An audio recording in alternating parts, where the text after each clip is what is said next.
পিতামাতার অবাধ্য করা এবং নাফরমানি করা একটি কাবিরা গুনাহ। আর কাবিরা গুনাহ আল্লাহ সুবহানাহু ওয়া তাআলার কাছে তাওবা চেয়ে ক্ষমা করতে হয়। পৃথিবীতে মা বাপের কাছে ক্ষমা তো চাইতেই হবে, তারপরেও আপনাকে কাবিরা গুনাহ করার জন্য আল্লাহ সুবহানাহু ওয়া তাআলার কাছে ক্ষমা চাইতে হবে। আর পিতামাতার অবাধ্য করা, নাফরমানি করা এমন একটি গুনাহ যে গুনাহ শিরকের পরেই রাসূল সাল্লাল্লাহু আলাইহি ওয়াসাল্লাম জিকির করেছেন।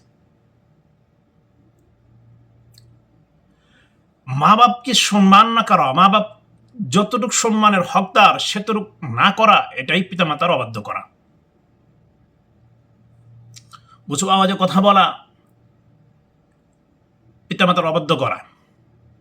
আল্লাহ সুবহানাহু ওয়া তাআলা বলেছেন, ওয়ালা তাকুল লাহুমা উফ। উফ শব্দ বলতেও নিষেধ করেছেন। অর্থাৎ আপনার পিতা, আপনার মাতা কিছু বলল, তখন আপনি বললেন এটাই নিষেধ, এটাই নিষেধ, এর থেকে উপরোক্ত দূরের কথা, এতটুকু করাও নিষেধ। রাসূল সাল্লাল্লাহু আলাইহি ওয়াসাল্লাম বলেন, আলা উনাব্বিউকুম বিআকবারিল কাবাইর, আমি কি তোমাদেরকে কবিরা গুনাহের কথা বলবো না? সব থেকে বড় যেটা কবিরা গুনাহ সেটা বলবো না তোমাদেরকে? তখন সাহাবায়ে কেরাম বললেন, কেন না, নিশ্চয় বলতে হবে। তখন রাসূল সাল্লাল্লাহু আলাইহি ওয়াসাল্লাম এই কথাটি বারবার বললেন, আলা উনাব্বিউকুম বিআকবারিল কাবাইর, 3 বার বললেন। তারপর বললেন, আল ইশরাকু বিল্লাহ, আল্লাহর সাথে শরীক করা, আল্লাহর সাথে অন্য কাউকে শরীক করা। সেটা শুধু মূর্তিকে নয়, সেটা আপনার মাদুলি দিয়েও হতে পারে, তাবিজ দিয়েও হতে পারে। কেননা রাসূল সাল্লাল্লাহু আলাইহি ওয়াসাল্লাম বলছেন, যে ব্যক্তি মাদুলি ঝুলালো শিরক করলো, অর্থাৎ আল্লাহ সমকক্ষ করে দিল তাকে।